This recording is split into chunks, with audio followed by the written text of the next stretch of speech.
Morning, everybody. Welcome. Just be a few minutes while we wait for everyone to jump onto the session, which is about design maturity and how to achieve it inside organizations. So hopefully that's what you're here for.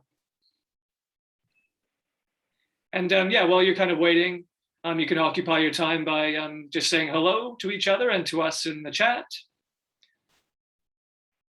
And sometimes that'll turn into a bit of networking opportunity for you guys as well. If you want to say hello to other people in your space, feel free. But yeah, we'll be getting started with the content in about 2 minutes or so.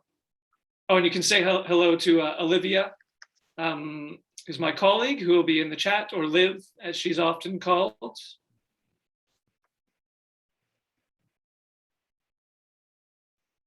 And now you're probably going to hear me say all of that again for anyone who's just jumped on. So, hey guys, welcome. For those of you who've just jumped on, we're just waiting about a minute or two to get everyone on board, and then we'll be kicking off with the session.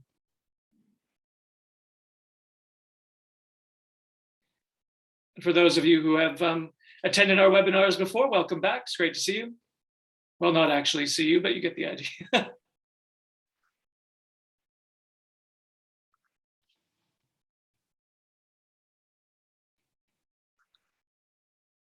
It's great to see everyone saying hello. We're pretty excited about today's session. Hopefully you are too. So I would say we've got about 1 more minute to wait. Hey, Eric. Oh, hey, Amanda.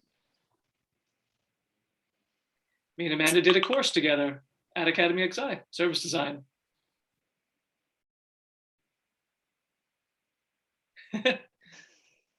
It was actually really neat for me because I head up the corporate training side of XI, but I got to be a student, which was super interesting for me.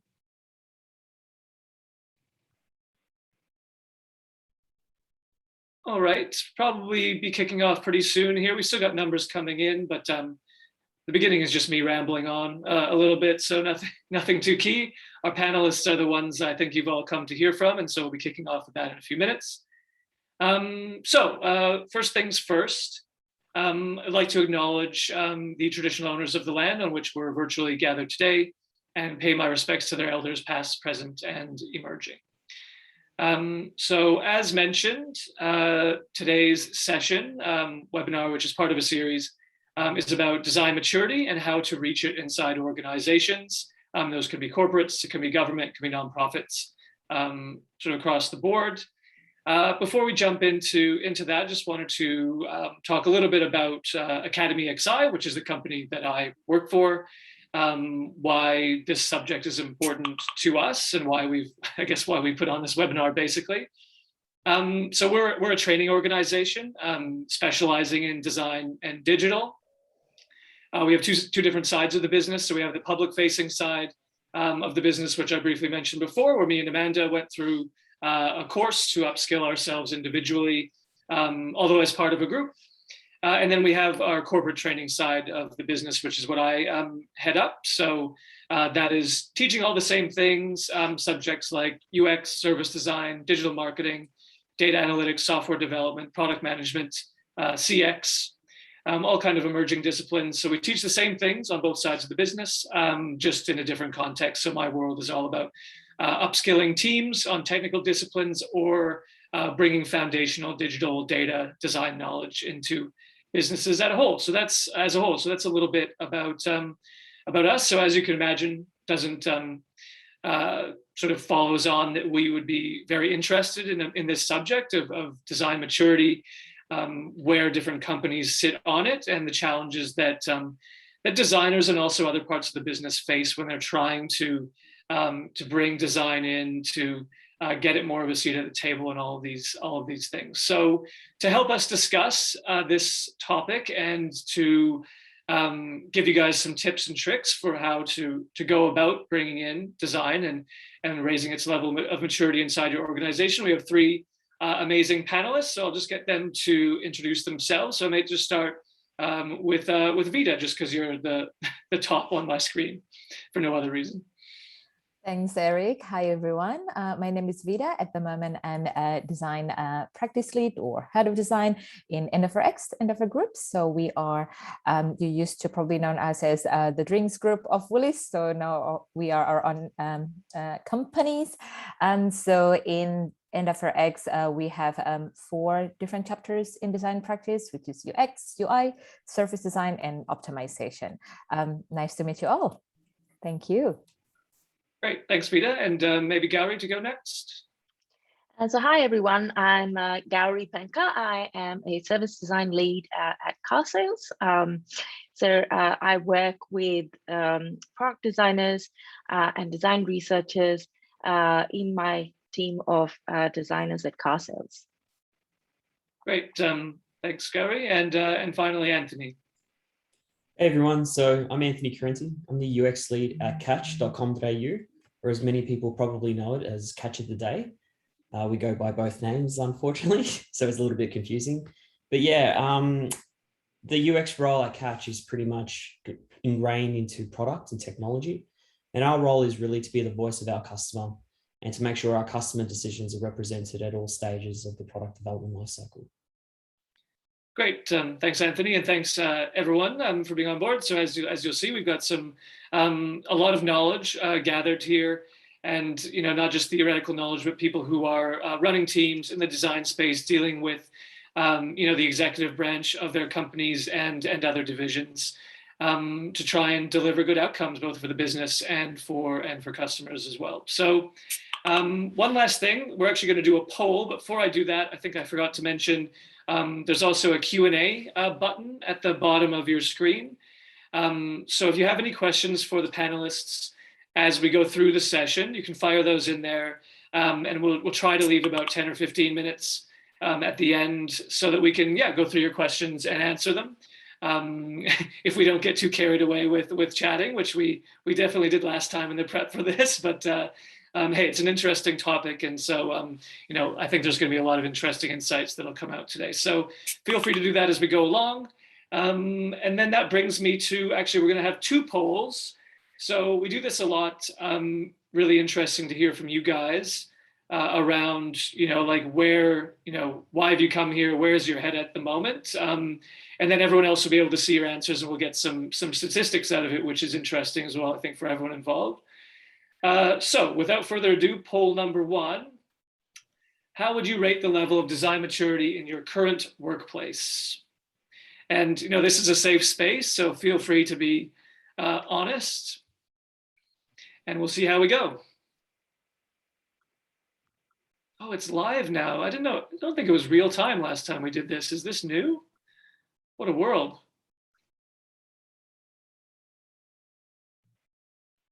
So we have emerging. Is emerging as a clear winner? That was a terrible joke, sorry.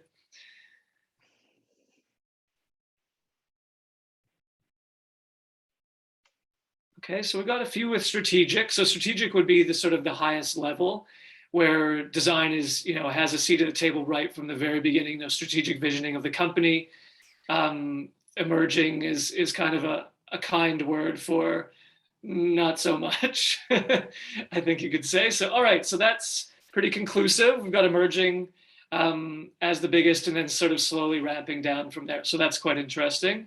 Thank you, guys. So now we'll go with a second poll, which is right off the back of that. Oops, sorry, I'm just clicking through this. So I think you guys can now see that. Oh, I think I might be doing this incorrectly, but there's a lot. Are we now jumping into the second poll? There we go. Sorry, new tech people. All right, so question number 2, what obstacles does your workplace face in improving the design maturity within your organization? And that can be you personally, what challenges, if you're trying to achieve that, what challenges are you facing, or you as an organization? Is there some overriding challenge that you're facing? So this one is looking like a tight race. Oh, and yes, you can enter more than one as well. So we've got unsure where to start, need training. Company needs training and design. Siloed team, so some silos are using design as a practice, some are not. Some have no idea what it even means, what it's all about. Unable to override business as usual, so BAU is just so ingrained in the business that that's just the way things are done. It's hard to affect change. Lack of leadership, I think that could be an interesting one. And then design is not an organizational priority. So those are the ones. So yeah, it's a pretty sort of flat race there. I think, so I'm just gonna end that poll and share the results. So it's looking like unable to override BAU is the narrow winner with 26 votes, but yeah, everything is kind of running neck and neck really. So, I mean, yeah, it's so easy to get into BAU and then, you know, people feel comfortable in their space and, you know, new ways of doing things are often met with a bit of fear really. So yeah, really interesting insights for that. So thank you for participating. So I'm going to stop sharing now. Okay, so the meat of this session is going to be a fairly organic conversation between the four of us, which will be sort of kept on rails to some extent by a series of questions, which you know, sort of will help to shed light on this conversation. So I'll kind of just be asking the panel questions, and we'll just sort of let it flow from there. Again, yeah, fire anything into Q&A as you have things pop up in your head for everyone listening. So first question is starting at the beginning, design maturity, what actually does that even mean? And Vida, maybe I'll start with you. In your sort of opinion, what does design maturity for organizations mean? Okay, thank you, Eric. Design maturity, what does that mean? It could mean anything really, and depend on what the angles you're looking into. It could be the mindset. It could also be how familiar the organization with design itself, how easy for you as the designers to be able to do design, and what is that mindset from the company? Do they even know design? But also the designers themselves as well. What's our attitude toward advocating design? Are we still in the kind of designers that preaching about design? Are we actually designers that doing design itself? So it's really different lenses of design maturity. Is not only about can I operate as a designer, but also how am I operating as designers myself as well. So that's kind of like where I see it. So sorry, not a straight answer, but yeah, it's quite complex when you talk about maturity. Just like human, when you say I'm a mature person, what does that even mean, right? So there's multiple lenses to it. So yes, yeah. and I think I oscillate back and forth between immature and mature on about an hourly basis or minute, really. Okay. So I think organizations can do the same, and in different parts of the business too. Gowri, did you want to elaborate on your take on design maturity and what it actually means? Yeah, so I think design maturity, you know, just looking at it from one of those angles is, you know, how mature is a design to understand, organization to understand design and so on. But I think it is, you know, more than just a practice that sits within an organization. It is a mindset.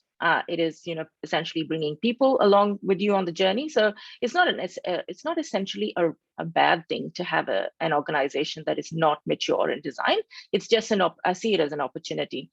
So how can we sort of, you know, leave our sort of design disciplines behind and start to think, you know, really in the human-centered sense, sit alongside our stakeholders and try and understand what their business problem is, what are the challenges they face, and how can we help them achieve, you know, what their KPIs are, but while also looking through the lens, different lenses really, including those of the customers and the business objectives. Great, yeah, thank you. And Anthony, last but not least. Yeah, so I agree with Vida and Gowri. I think coming from a e-com point of view, I think that a level of design maturity really comes down to the ability of the organization to make decisions based on the benefit of the customer, and really how they value change and what that actually means, not necessarily in terms of just financial gain like GTV and whatnot, but also in that customer experience end to end, both digital and non-digital channels. So when I think about design maturity in an organization, I think about how from the bottom to the top, how the people in the organization make decisions that look to improve the experience for the customer. Yeah, great. Thank you. And yeah, I mean, yeah, from my perspective, I think there are so many ways you could tackle this question. And I tend, just because of what I do naturally, I tend to sort of think about the different groups. So I guess you've got your designer bucket, like within an organization, you've got all your designers, and are they able to get the things done that they need to get done? Are they able to work with the people they need to work with to help the customer? And do they have the buy-in from the organization to do that? And then there's the other side of everyone who isn't a designer, who works in a totally different area of the business. Do they understand what designers do? Do they feel like they could go to the design team and ask for help and say, hey, this needs improving? Is there communication that goes both ways that way? And I think all of that, and then the exec level conversation, which we'll get into in a little bit as well, is, all of that goes into, is this a design mature organization where design, sort of works across the entire business? And thank you for letting us know, Jeanette, that you put up your hand by accident. I was like, oh, should I answer that or not? I wasn't sure. But anyway, so yeah, so great to get all of your perspectives on that, just as like kind of an opening salvo. So now moving on to probably the biggest question of all of them is, how can we start to uplift design maturity within organizations? And I guess we can try and leverage your guys's specific experience, or you could go broader.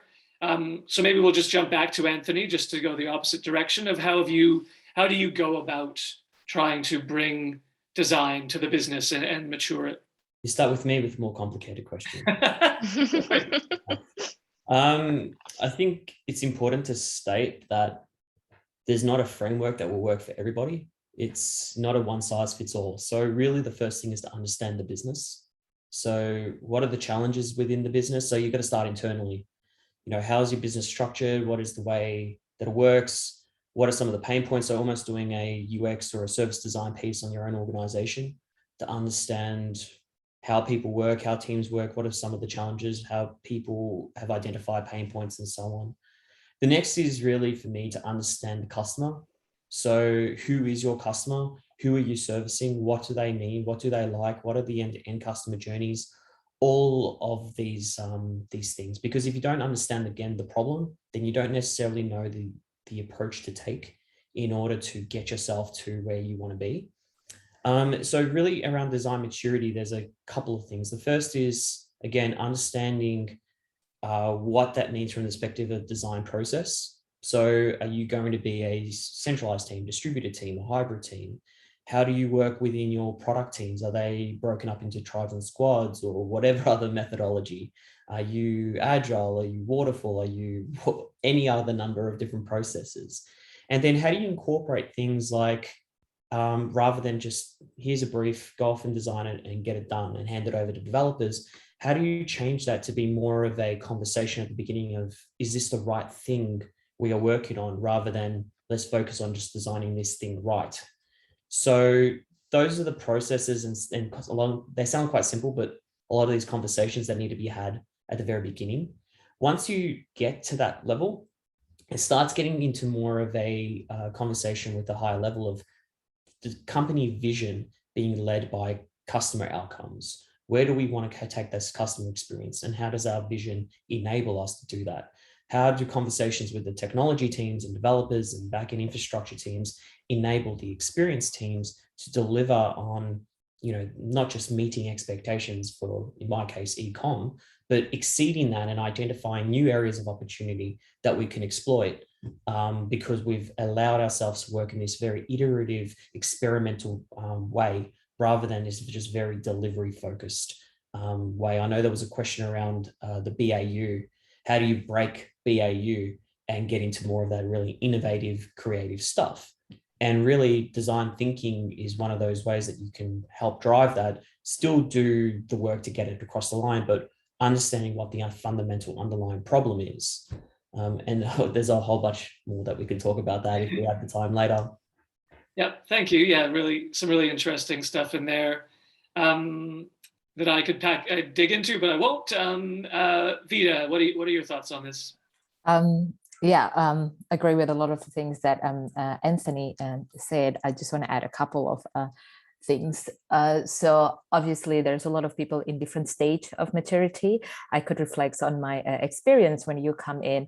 I'm not saying that it's not mature with two designers, for example, then how do you want to show value? So for me, my reflection and learning, it's really about find an advocate and allies. So it's almost like who are in the organization that have a little bit of understanding of design, or if not, who are that open to that and open to be your first use case, and start small. So it's really about that show, don't tell. I realized talking about design so much is actually not going to bring you traction, but showing design and showing the value of it will get others to see, oh, this is what you're talking about. No, I want one too. So even experimenting with your approach, and hiring and recruitment is the key. So if you get a great designers, whether it doesn't matter what level, mid, senior, it's all in the attitude, how they are not the preacher type of designers, is someone who actually see outcomes. It's not about, oh, I'm going to do this artifact versus that artifact. It's actually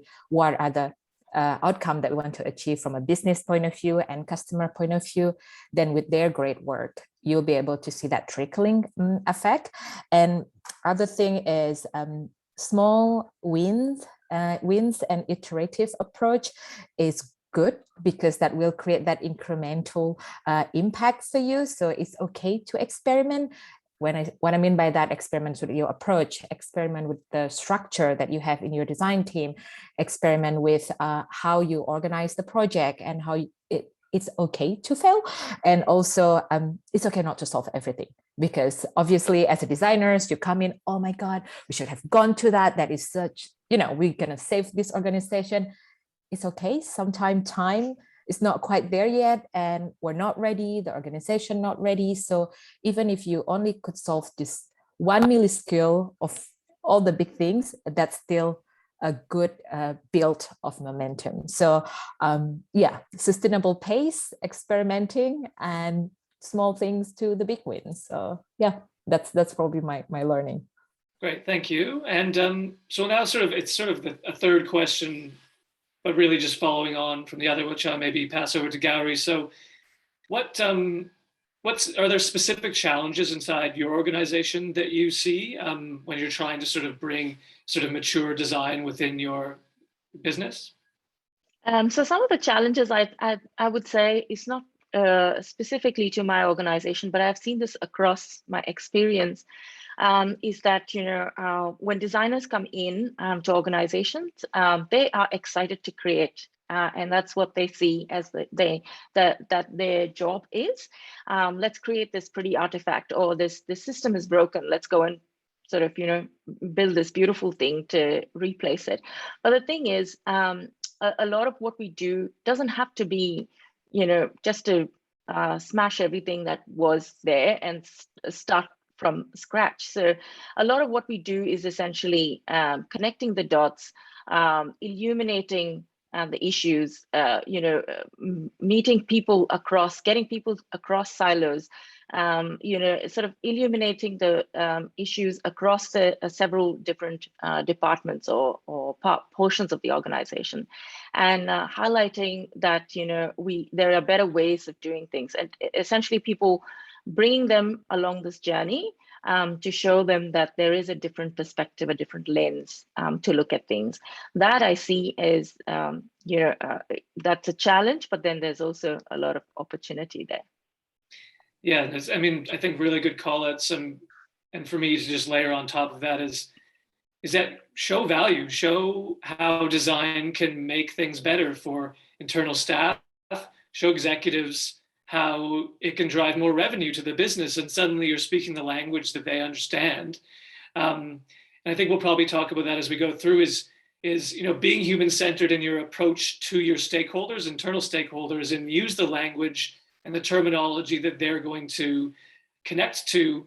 There is, I think, sometimes in the design space, you have this language that exists within design that you can use with your fellow designers, but you go out externally with that, and suddenly people are like, I have no idea what that person's talking about right now. Yes. And then you've lost that ability to sort of elevate design within your organization, because it's it's opaque and it exists inside a bit of a black box sometimes, is something that I talk a lot about. And like, as corporate training sort of people, we will, it's amazing what like a 1-day UX training session can do for other parts of the business, where suddenly they're like, oh, I get what that person does now.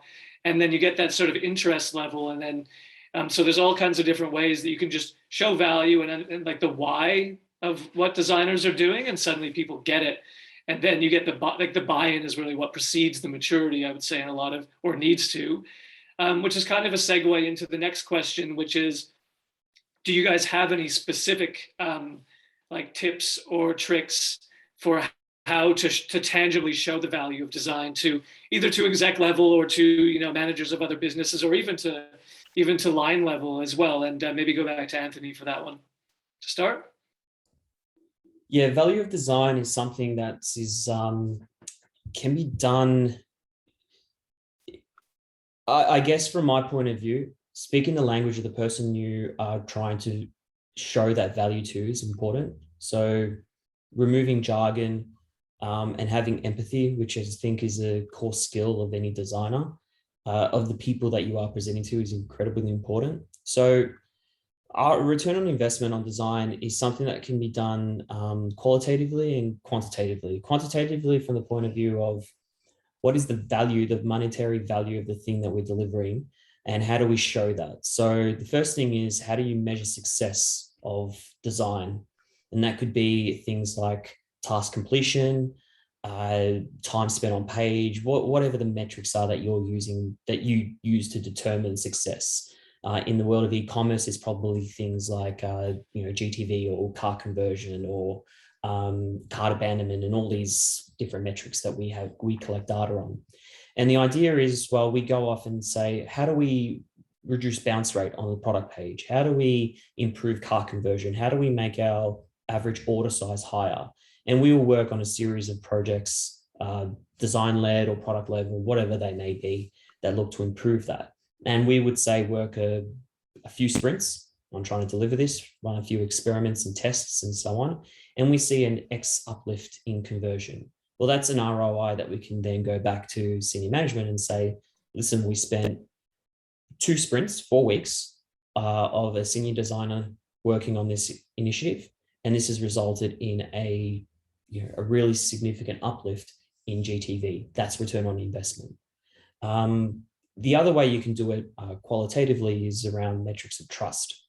So for e-commerce, I speak about e-commerce because that's the industry I'm working in at the moment.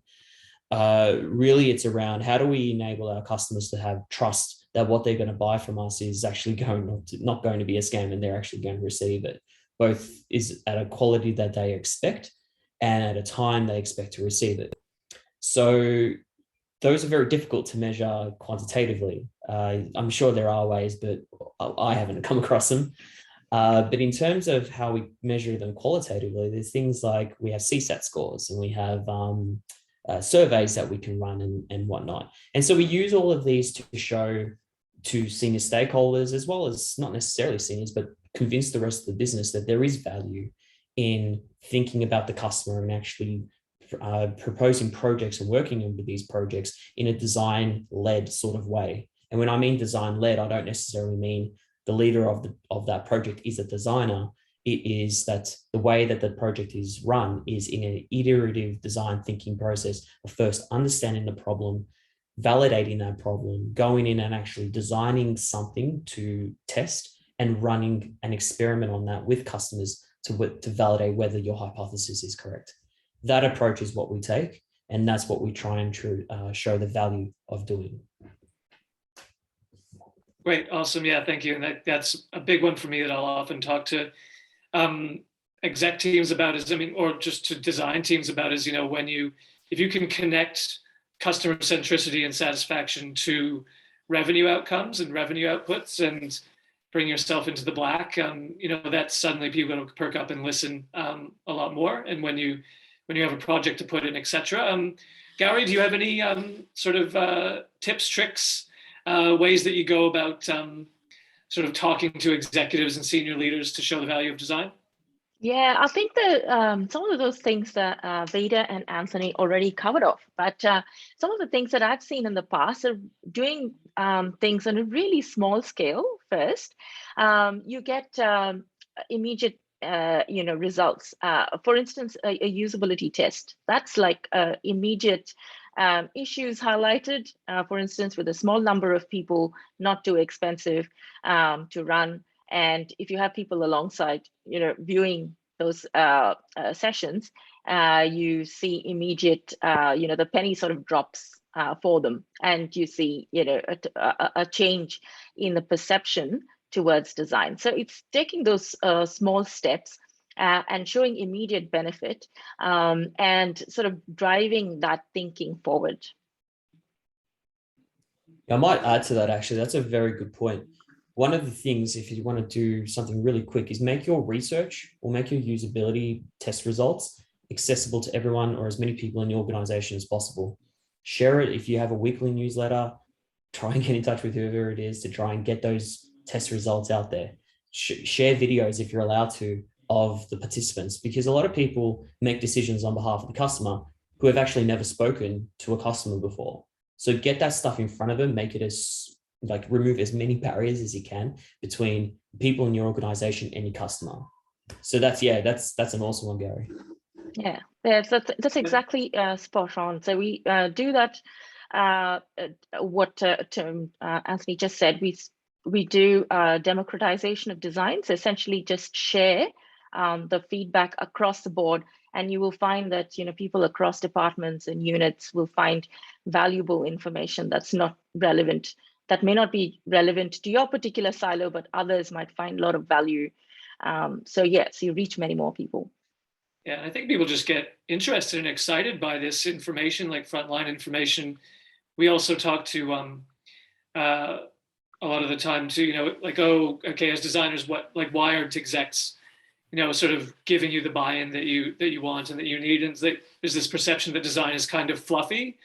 And if you can go like, oh, actually, all we do is research, which is data-driven research. And so we're making informed decisions. And here's the data. And they go, oh, wow, this is a new data stream for me that they didn't have access to before. And then suddenly they're much more interested, and thus flows the maturity. Vida, I think we've been neglecting you. So no, all good, all good. I just add a little more points on how to show that value sometimes from project point of view, or even to get funding and stuff. So you could start with a timely project. So like with the recruitment, for example, you get in my case, you get a contractors for a particular project that quite high end and a lot of eyes onto it. But then you can't push too much from design point of view, because it was a question, what exactly are you going to do? In my case, it's service design. So we choose like a 3 month contract. So, okay, I just need 3 months contract for this project. Then we're going to show you, we're going to work with you. So then after that 3 months, people started to see the quality of work. You're like, oh my God, this is really good. Can we keep doing this? Well, the contract is finishing. Can we extend? And then, so that's how kind of like you show them first, and then they get the buy-in, they see, okay, this is the value. And eventually we can get the service designers to be converted full-time. And then now other project, oh, we need service design too. So it's, you show them a little bit just so they can, when I say they, I mean, people get the idea, what is practically that looks like? What is the concrete outcomes? Once people can see that, then it's easier for them to invest in the design or anything that you're going to put forward.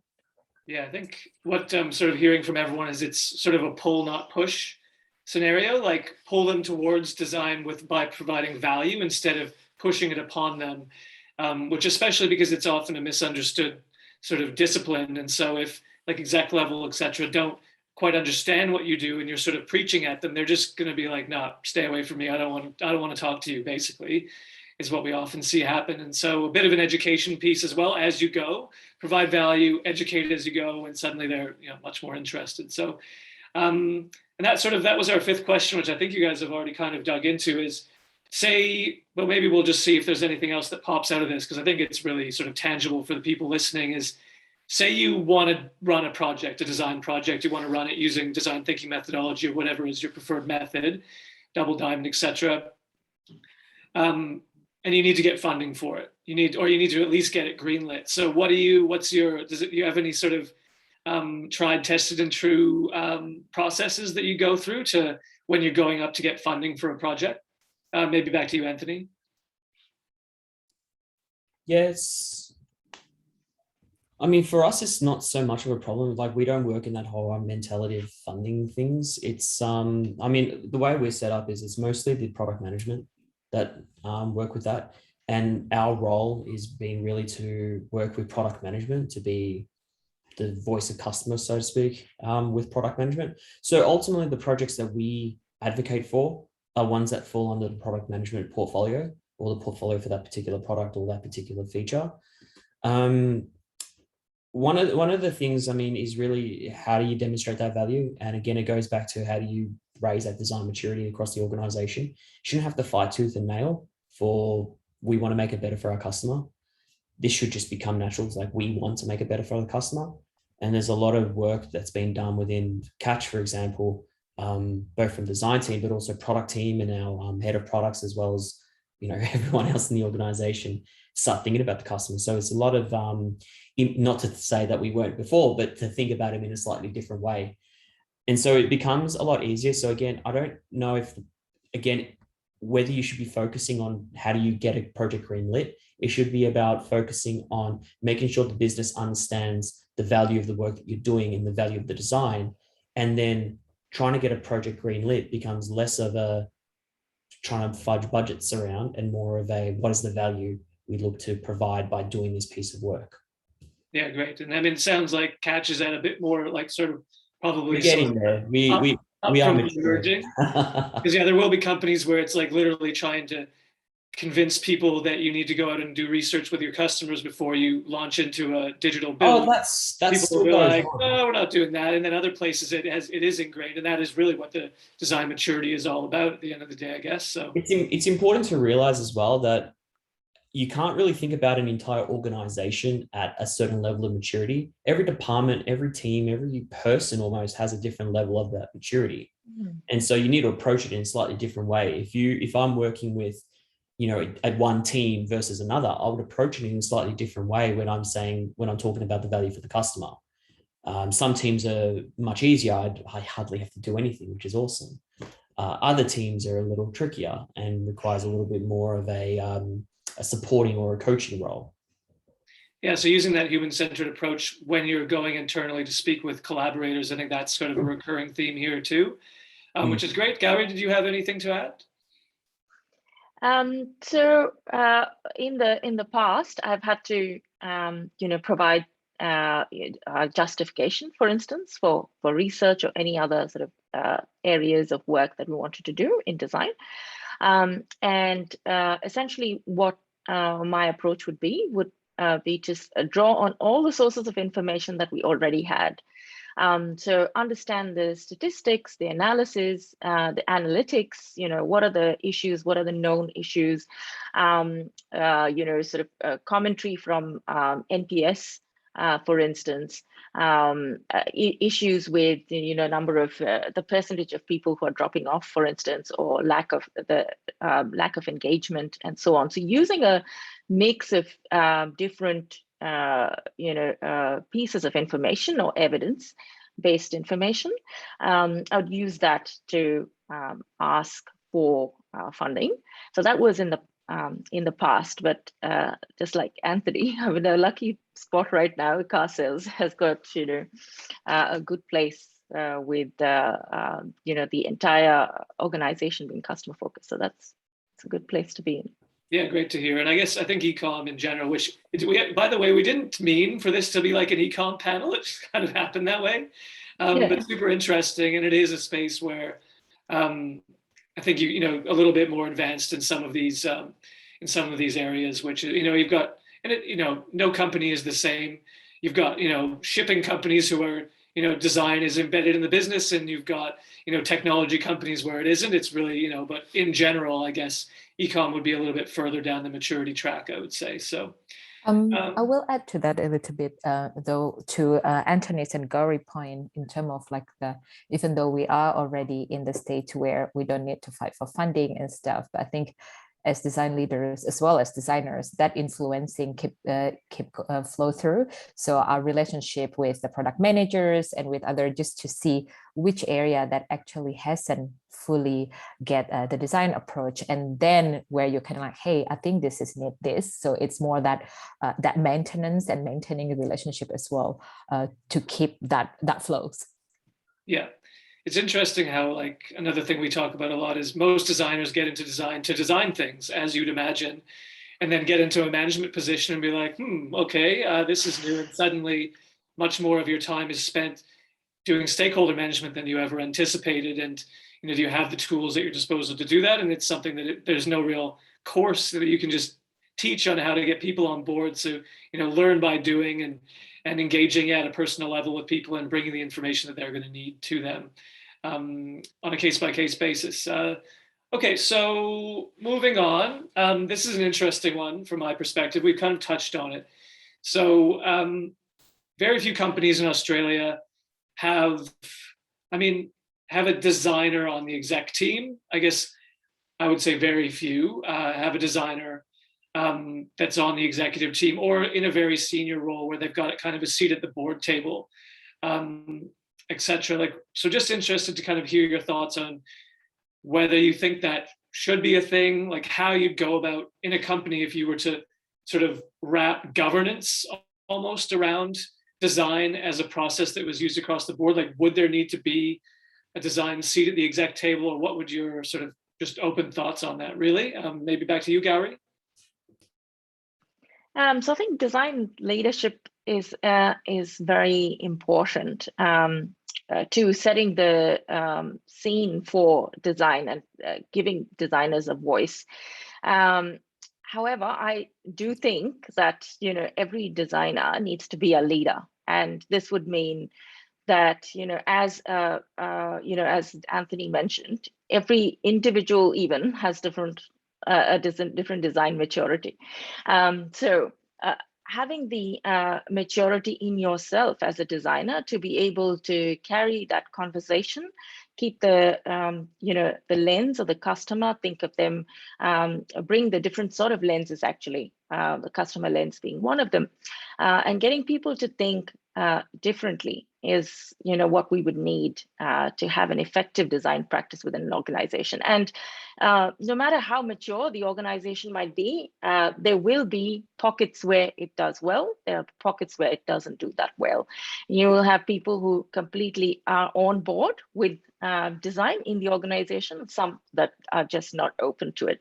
So it's just a matter of breaking down barriers, speaking the language of the business, getting people on board, and sort of changing mindsets and values along the way.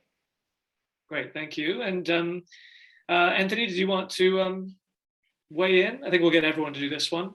Yep. I don't think a single designer would say no to having someone sitting at that executive board. Must they sit there? I don't think so. I think there are a lot of great companies that do really good design. They don't have a designer or someone with a design background sat at that senior executive table. But I think it's probably more important is to make sure that more people than not that are sitting at that table actually understand the value of the customer and actually understand what it is that we want to do, and can also understand the value or the role that UX and UX design and product play in actually building an experience for that customer. So do we need to have a chief design officer at every table? No, I don't think I think it's a bit impractical. But as long as people at that executive board understand the customer and want to do well by the customer, then that's the more important thing. Great, yeah, thank you. And Vida? Yep, I agree with both Anthony and Gowri. What we need is enabler, and that enabler could be from design, could not be from design. It's okay as long as they understand the value, and they could also see how, from organizational design point of view, we create a structure that enable the best outcome and impact for our customers and for our employee, basically for our end users. At the end of the day, what we need is that understanding. So yeah, it will be good, of course, to have someone from a design background in the exec level, but they also need to be a design background that understand how how that play out with the bigger ecosystem. Yeah, nice. Yeah, and I've seen quite a few instances where you do have someone senior in the business who is a big champion of design but doesn't have a design background as well. They've, for one reason or another, they've seen the value and they've been exposed to it, and then that becomes someone that you can leverage as well in sort of your leadership role, and they can really be quite helpful as well. So that's something I'm seeing increasingly as well, because they see if you can sort of show an executive how embracing design could then help their career as well, and to become sort of seen as an innovator and a thought leader in their spaces, that never hurts either. So great, thanks guys. So we're getting towards the well, we are at the last last question. So this was actually something that came out from, I think, from Vida during our prep session that we had. Was one of your sort of like secret weapons was almost like de-languaging design when you speak to other people in the business in order to get buy-in. So could you like elaborate on what you meant by that? Sure. Yeah. So this is come down to that human-centered design, doing human-centered design in your everyday life, right? Really empathizing with them. So as a result of that, we might need to soften our design language. So if you come to a stakeholders or a business, I need to develop this service design blueprint so we can integrate all of this. It's okay, but then what is a service design blueprint? What is a customer journey map? Or all this artifact or jargon that we use. So how can we speak more on that outcomes language rather than the output, what it is that we're trying to achieve by building this artifact, for example. So then you might get more buy-in from people because they understand what you're actually talking about rather than not at all. So that's what I mean by de-languages design. So we don't have to preach about design or even comes to our business stakeholders saying, oh, we got to do the double diamond approach by this. What do you mean by double diamond? So, elaborate a little bit more what it is actually that we're doing in a plain English, simple language conversation. And then you can talk obviously about this with other designers, and no harm by talking about design, but it just create more barriers. But when you don't talk design, but actually doing design, then it's easier, just like anything. So, yeah. Yeah, it's really easy to get caught up in the language that, we use as designers, because you do it all day with your teams, and you get outside and suddenly people are like, I don't know what you're talking about. Or more likely, they don't say that.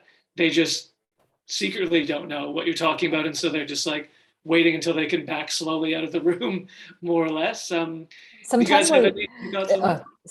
sometimes we're designer too hang up in our jargon without even realizing it. This is anyone. So imagine a front-end developer comes to you with the coding language. You're like, can you actually explain to me what this is going to achieve? It just that is we don't need people to speak in our language just yet. But however, if people started to speak in our language, that could be a measure of that design maturity itself, because now, wow, everyone speak all of this artifact. I don't even need to do this as a designers because the business come to me and ask for this. So, yeah. Yeah, I think it's also really interesting what you're saying. If you can take the time to learn as much as you can about other people's world, like it's interesting how people outside of design assume that like a UXer and a product manager and a developer are all going to know all the same things, and they definitely don't. And so often they don't really know what someone else's life looks like on a day-to-day basis. So if you can make that effort, super helpful, and they'll feel valued as well. And it just breaks down silos even within teams. Did you guys have any other sort of thoughts, Gowri or Anthony, on that sort of bringing design to the people, I guess, in terms of how you talk about it?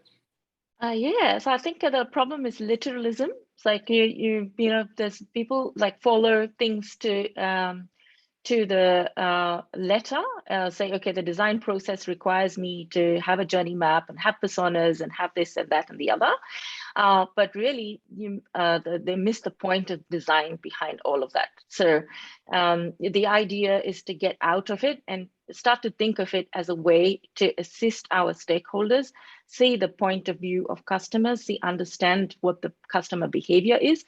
And then when you start to sit shoulder to shoulder with a stakeholder and sort of let them know that we're on their side as opposed to us versus them kind of attitude. You're different, I'm different.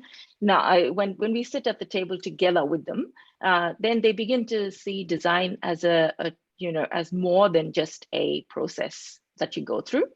It's no longer a process. It's a problem-solving tool, essentially. Yeah, and an asset to them, really. Yeah. Yes.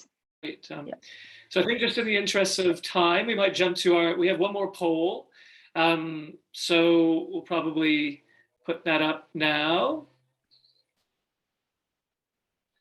So last poll, who currently owns design in your workplace? It's a bit of a fraught question. There's a lot of complexity in there, but yeah, just interested to hear who sort of, if you were to ask anyone within the organization, who would they say, oh, that's those guys who do that? All right. So we've got IT team, UX team, product team, executive team. Everyone has ownership or no one. There's definitely a few no ones in there. Product team, UX team coming out as strongest, and executive team actually a reasonable number as well. So that's quite interesting. Probably more executive team than I thought there would be. So that's a good insight in itself. So just let this sit for another minute or so, or probably less, and then we'll jump into questions, because I definitely see that we've got some questions in the Q&A. We've got about 10 minutes to go. We'll try to end right on 1 o'clock, because I know everyone's got other meetings or lunch to get to. So thank you for participating in that poll, and thanks everyone for your insights throughout. So there's the results. Just quickly. Sorry, I haven't used this polling system before, so. All right. Now I'm just going to jump into the Q&A. So some of you probably will have fired a question in there maybe quite some time ago. So thanks for being patient. So from anonymous attendee, I'm just literally reading these off here, so anyone can jump in.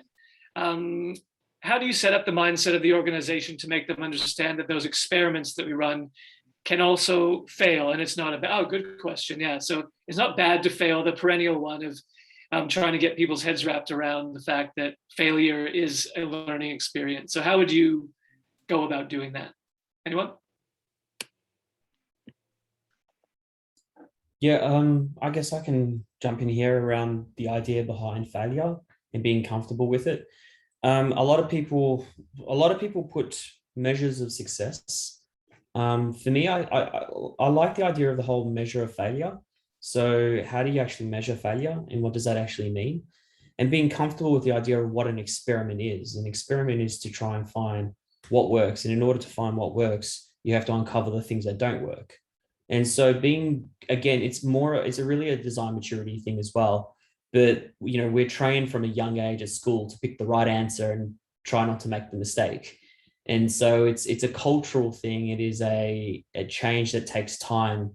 It's not going to be something that, okay, let's just change our mindset next week with this experiment. Something that you're going to have to kind of almost like lead yourself. So if you're comfortable with failure, then the people that report to you or you work with or whoever it is should be comfortable with failure as well. And then you kind of approaching in such a way where you say, less like, we're stuffed up, this is a waste of time, this is a waste of money. And instead you approach it in a way it's like, okay, now we know another way where we shouldn't do it. Or what did we learn from this experiment? And how can we apply it to the next version of this experiment or the next version of the design that we share? I mean, very, very rarely, I've done design for quite a few years, and very rarely have I gone into a usability test where everything I've tested has come across perfect. If I have, I mean, that's awesome, but I've never done it. And I don't think I'm a horrible designer, but you should be comfortable with the fact that your ideas and ideas of your team isn't always representative of your customer. You are not your user. So be comfortable with failure, be comfortable to learn from it, and take it into the next experiment or the next iteration.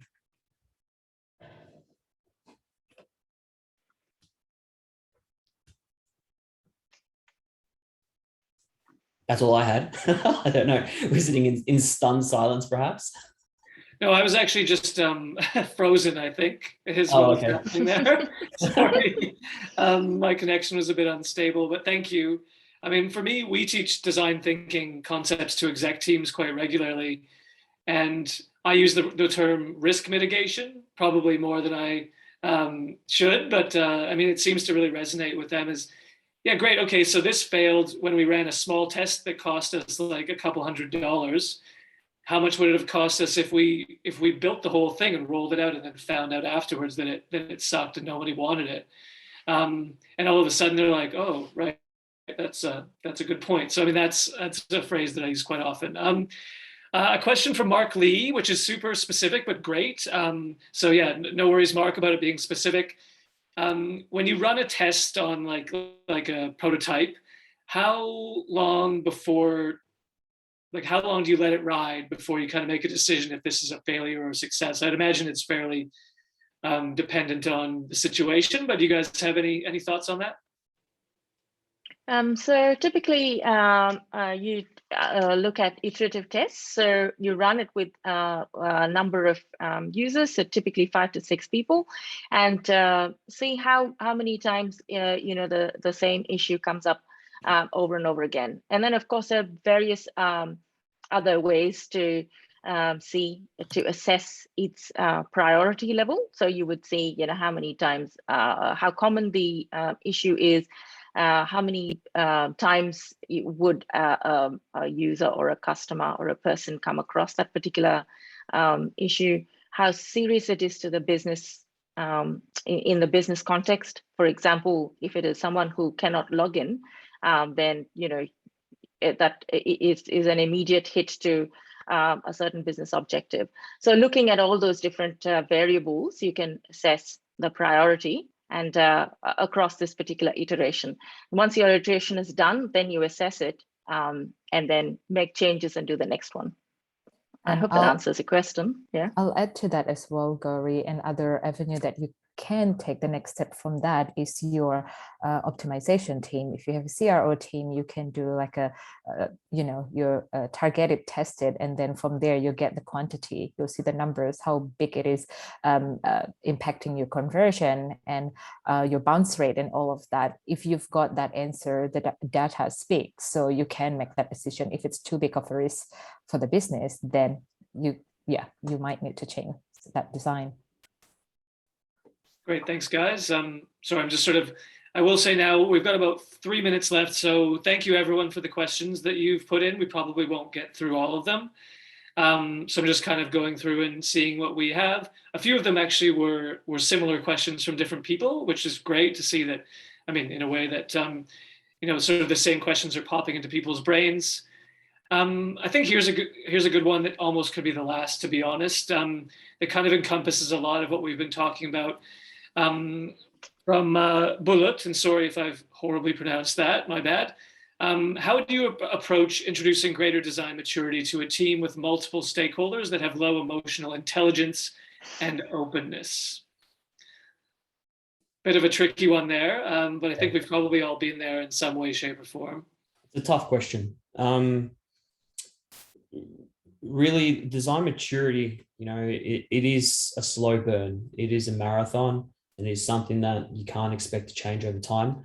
Often what I find is, you can work as a designer or even not as a designer, just someone who's advocating for design in an organization with individuals or with teams. Some teams respond, or some individuals respond better than others. And really it's around, well, how much do you want to spend on it? How much effort do you want to spend on it? You can spend all your time working with somebody who just doesn't care, and it's a waste of your time. Often what will happen is there will be a point where there's critical mass, where you've convinced enough people or enough people are advocating about it. And there's this whole idea, I can't remember what the concept was, where you get people who work in your design team and you can convince them about the idea of design. Then they go off into their teams, and it's almost like an infection. I mean, wrong word to use in COVID times, but the idea is they start advocating for design in their teams, and they go off and start advocating for design in their teams. So your trick isn't for you to convince every person in your organization of the value of design. Your goal should be to convince the right people in your organization of the value of design and let them be supporters or advocates for what it is. And over time, that will, be the culture of the organization. And, a rough way of saying it as well is that if enough people change and the culture changes, the people that don't want to change will leave. And, it's a sad realization, but it is the truth that there are certain people that just don't like working in that particular collaborative, iterative way. And that's fine. That's the way they prefer to work. You shouldn't try and change their mind, just like you don't want them to try and change yours. So be respectful of the way that they like to work. And over time, everything will just sort itself out. Great, thank you. And I think that's a perfect place to end. Really well spoken. So thank you to Vida, Gowri, and Anthony. Really, really interesting discussion. Thank you for everyone that came on. Hopefully you've taken something away from it. It's a big, meaty question. It's not, as we've, I think, heard repeatedly, not something that gets solved overnight. But I think that critical mass is huge. That just, show the value of it, continue to be open, educate people who want to be educated, show value to others. And eventually you'll reach that point where the organization just sort of tips over into, hey, this is a good way of doing business for everyone involved. So again, thank you very much. We'll be sending a quick email with the recording of this session tomorrow, and a few other ways you can engage with Academy XI if you want to. Have a great rest of your day, and hopefully we'll see you on the next webinar. Thank you. Thanks, everybody. Thanks, everyone. Bye. Bye, guys. Thank you.